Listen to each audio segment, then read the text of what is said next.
ಭಾರತದ ಪ್ರಮುಖ ಮಾಹಿತಿ ತಂತ್ರಜ್ಞಾನ ಐಟಿ ಸಂಸ್ಥೆಯಾದ ಟಿಸಿಎಸ್ ಅಂದರೆ ಟಾಟಾ ಕನ್ಸಲ್ಟೆನ್ಸಿ ಸರ್ವಿಸಸ್ ಬಗ್ಗೆ ಸಂಪೂರ್ಣ ಮಾಹಿತಿ ಇಲ್ಲಿದೆ. ಟಿಸಿಎಸ್ ಅಂದರೇನು? ಟಿಸಿಎಸ್ ಎನ್ನುವುದು ಟಾಟಾ ಗ್ರೂಪ್ನ ಒಂದು ಭಾಗವಾಗಿದ್ದು, ಇದು ವಿಶ್ವದ ಅತಿದೊಡ್ಡ ಐಟಿ ಸೇವೆಗಳು ಮತ್ತು ಸಲಹಾ ಸಂಸ್ಥೆಗಳಲ್ಲಿ ಒಂದಾಗಿದೆ. ಇದರ ಪ್ರಧಾನ ಕಚೇರಿ ಮುಂಬೈನಲ್ಲಿದೆ. ಪ್ರಮುಖ ವಿವರಗಳು: ಸ್ಥಾಪನೆ 1968, ಜೆಆರ್ಡಿ ಟಾಟಾ ಮತ್ತು ಎಫ್ಸಿ ಕೋಹ್ಲಿ ಅವರಿಂದ. ಪ್ರಧಾನ ಕಚೇರಿ ಮುಂಬೈ, ಮಹಾರಾಷ್ಟ್ರ. ಕ್ಷೇತ್ರ: ಮಾಹಿತಿ ತಂತ್ರಜ್ಞಾನ, ಐಟಿ, ಬಿಸಿನೆಸ್ ಸೊಲ್ಯೂಷನ್ಸ್ ಮತ್ತು ಕನ್ಸಲ್ಟಿಂಗ್. ವ್ಯಾಪ್ತಿ: ವಿಶ್ವದ 46 ದೇಶಗಳಲ್ಲಿ 150ಕ್ಕೂ ಹೆಚ್ಚು ಕಚೇರಿಗಳನ್ನು ಹೊಂದಿದೆ. ಸಿಬ್ಬಂದಿ: ಸುಮಾರು 6 ಲಕ್ಷಕ್ಕೂ ಹೆಚ್ಚು ಉದ್ಯೋಗಿಗಳು ಇಲ್ಲಿ ಕೆಲಸ ಮಾಡುತ್ತಾರೆ. ಟಿಸಿಎಸ್ ನೀಡುವ ಸೇವೆಗಳು: ಟಿಸಿಎಸ್ ವಿವಿಧ ಕ್ಷೇತ್ರಗಳಲ್ಲಿ ತನ್ನ ಸೇವೆಯನ್ನು ಒದಗಿಸುತ್ತದೆ. ಸಾಫ್ಟ್ವೇರ್ ಅಭಿವೃದ್ಧಿ: ಕಂಪನಿಗಳಿಗೆ ಬೇಕಾದ ಆಪ್ ಮತ್ತು ಸಾಫ್ಟ್ವೇರ್ಗಳನ್ನು ತಯಾರಿಸುವುದು. ಕ್ಲೌಡ್ ಸೇವೆಗಳು: ಕ್ಲೌಡ್ ಸರ್ವಿಸಸ್, ಡೇಟಾವನ್ನು ಇಂಟರ್ನೆಟ್ ಮೂಲಕ ಸಂಗ್ರಹಿಸಲು ಮತ್ತು ನಿರ್ವಹಿಸಲು ಸಹಾಯ ಮಾಡುವುದು. ಕೃತಕ ಬುದ್ಧಿಮತ್ತೆ ಎಐ: ಆಧುನಿಕ ತಂತ್ರಜ್ಞಾನಗಳ ಮೂಲಕ ವ್ಯಾಪಾರವನ್ನು ಸುಧಾರಿಸುವುದು. ಸೈಬರ್ ಸೆಕ್ಯುರಿಟಿ: ಡೇಟಾ ಮತ್ತು ಮಾಹಿತಿಗಳನ್ನು ಹ್ಯಾಕರ್ಗಳಿಂದ ರಕ್ಷಿಸುವುದು. ಬಿಸಿನೆಸ್ ಪ್ರೋಸೆಸ್ ಔಟ್ಸೋರ್ಸಿಂಗ್ ಬಿಪಿಒ: ಗ್ರಾಹಕ ಸೇವೆ ಮತ್ತು ಬ್ಯಾಕ್ ಆಫೀಸ್ ಕೆಲಸಗಳು. ಉದ್ಯೋಗದ ಅವಕಾಶಗಳು: ಟಿಸಿಎಸ್ ಭಾರತದಲ್ಲಿ ಅತಿ ಹೆಚ್ಚು ಉದ್ಯೋಗ ನೀಡುವ ಸಂಸ್ಥೆಗಳಲ್ಲಿ ಒಂದಾಗಿದೆ. ಇಲ್ಲಿ ಸೇರಲು ಪ್ರಮುಖವಾಗಿ 2 ಮಾರ್ಗಗಳಿವೆ: ಟಿಸಿಎಸ್ ಎನ್ಕ್ಯೂಟಿ ನ್ಯಾಷನಲ್ ಕ್ವಾಲಿಫೈಯರ್ ಟೆಸ್ಟ್, ಪದವೀಧರರಿಗಾಗಿ ನಡೆಸುವ ರಾಷ್ಟ್ರೀಯ ಮಟ್ಟದ ಪರೀಕ್ಷೆ. ಕ್ಯಾಂಪಸ್ ಸೆಲೆಕ್ಷನ್: ವಿವಿಧ ಇಂಜಿನಿಯರಿಂಗ್ ಮತ್ತು ಪದವಿ ಕಾಲೇಜುಗಳಿಂದ ನೇರ ಸಂದರ್ಶನದ ಮೂಲಕ ಆಯ್ಕೆ ಮಾಡಿಕೊಳ್ಳುತ್ತಾರೆ. ವಿಶೇಷತೆಗಳು: ನಂಬಿಕೆ: ಇದು ಟಾಟಾ ಗ್ರೂಪ್ನ ಭಾಗವಾಗಿರುವುದರಿಂದ ನೈತಿಕತೆಗೆ ಹೆಚ್ಚಿನ ಆದ್ಯತೆ ನೀಡುತ್ತದೆ. ಆರ್ಥಿಕ ಶಕ್ತಿ: ಇದು ಭಾರತದ ಅತಿ ಹೆಚ್ಚು ಮಾರುಕಟ್ಟೆ ಮೌಲ್ಯ ಹೊಂದಿರುವ ಕಂಪನಿಗಳಲ್ಲಿ ಒಂದಾಗಿದೆ.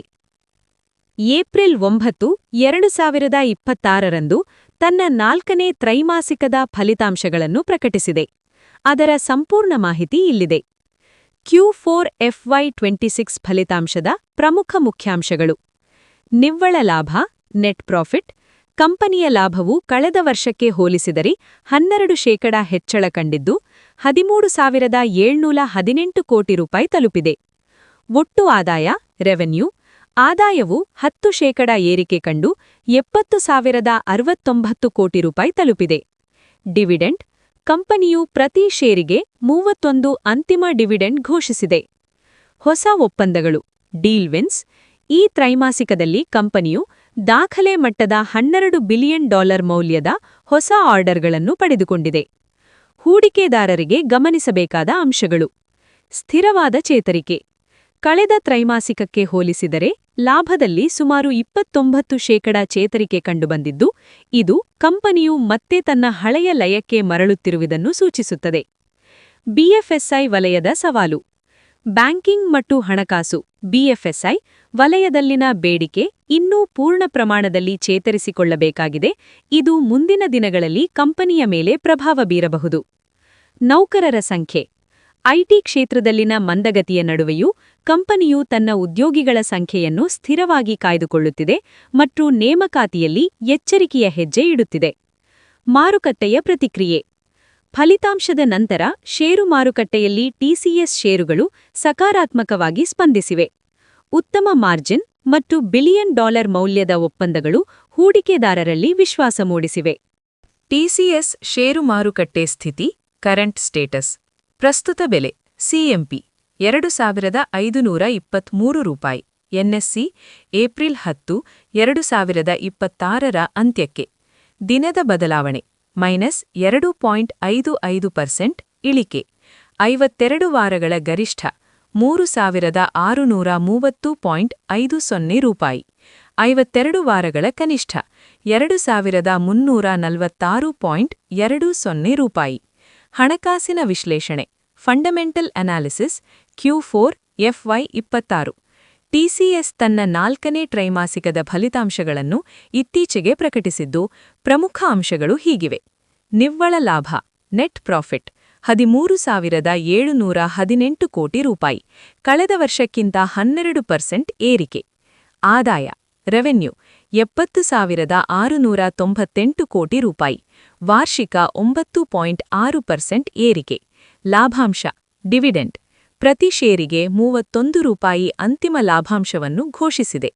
ಹೊಸ ಒಪ್ಪಂದಗಳು ಡೀಲ್ ವಿನ್ಸ್ ಈ ತ್ರೈಮಾಸಿಕದಲ್ಲಿ ದಾಖಲೆಯ $12 ಬಿಲಿಯನ್ ಮೌಲ್ಯದ ಹೊಸ ಒಪ್ಪಂದಗಳನ್ನು ಮಾಡಿಕೊಂಡಿದೆ. ಎಐ ಬೆಳವಣಿಗೆ ಕೃತಕ ಬುದ್ಧಿಮತ್ತೆ ಎಐ ಆಧಾರಿತ ಪ್ರಾಜೆಕ್ಟ್ಗಳಿಂದ $2.3 ಬಿಲಿಯನ್ ಆದಾಯ ಬಂದಿದೆ. ಟಿಸಿಎಸ್ ಷೇರಿನ ಪ್ಲಸ್ ಮತ್ತು ಮೈನಸ್ ಪ್ರೋಸ್ ಆ್ಯಂಡ್ ಕಾನ್ಸ್. ಧನಾತ್ಮಕ ಅಂಶಗಳು ಪ್ರೋಸ್ ಎಐ ಮಾರುಕಟ್ಟೆಯಲ್ಲಿ ಹಿಡಿತ. ಎಐ ತಂತ್ರಜ್ಞಾನದಲ್ಲಿ ಟಿಸಿಎಸ್ ವೇಗವಾಗಿ ಬೆಳೆಯುತ್ತಿದೆ. ಸ್ಥಿರ ಲಾಭಾಂಶ ಹೂಡಿಕೆದಾರರಿಗೆ ನಿಯಮಿತವಾಗಿ ಉತ್ತಮ ಡಿವಿಡೆಂಡ್ ನೀಡುವ ಕಂಪನಿ. ಆಪರೇಟಿಂಗ್ ಮಾರ್ಜಿನ್ 25% ಮಾರ್ಜಿನ್ ಹೊಂದುವ ಮೂಲಕ ಐಟಿ ವಲಯದಲ್ಲಿ ಅಗ್ರಸ್ಥಾನದಲ್ಲಿದೆ. ಋಣಾತ್ಮಕ ಅಂಶಗಳು ಕಾನ್ಸ್ ಬಿಎಫ್ಎಸ್ಐ ವಲಯದ ಹಿನ್ನಡೆ. ಬ್ಯಾಂಕಿಂಗ್ ಮತ್ತು ಹಣಕಾಸು ವಲಯದ ವ್ಯವಹಾರದಲ್ಲಿ ನಿರೀಕ್ಷಿತ ಬೆಳವಣಿಗೆ ಕಂಡುಬಂದಿಲ್ಲ. ಜಾಗತಿಕ ಅನಿಶ್ಚಿತತೆ ಅಮೆರಿಕ ಮತ್ತು ಯುರೋಪ್ ಮಾರುಕಟ್ಟೆಗಳಲ್ಲಿನ ಆರ್ಥಿಕ ಬದಲಾವಣೆಗಳು ಐಟಿ ಕಂಪನಿಗಳ ಮೇಲೆ ಪರಿಣಾಮ ಬೀರಬಹುದು. ಹೂಡಿಕೆದಾರರಿಗೆ ಸಲಹೆ ಎಕ್ಸ್ಪರ್ಟ್ ಅಡ್ವೈಸ್ ಹೊಸ ಹೂಡಿಕೆದಾರರಿಗೆ ಈಗಿನ ಬೆಲೆ 2,500 ಆಸುಪಾಸು ದೀರ್ಘಾವಧಿ ಹೂಡಿಕೆಗೆ ಉತ್ತಮ ಅವಕಾಶ ಎಂದು ಪರಿಗಣಿಸಬಹುದು. ಬೆಲೆ ಕುಸಿದಾಗ ಸ್ವಲ್ಪವೇ ಖರೀದಿಸುವುದು ಸೂಕ್ತ. ಹಾಲಿ ಹೂಡಿಕೆದಾರರಿಗೆ ನಿಮ್ಮ ಬಳಿ ಈಗಾಗಲೇ ಷೇರುಗಳಿದ್ದರೆ ಡಿವಿಡೆಂಟ್ ಮತ್ತು ದೀರ್ಘಾವಧಿ ಲಾಭಕ್ಕಾಗಿ ಅವುಗಳನ್ನು ಉಳಿಸಿಕೊಳ್ಳಿ.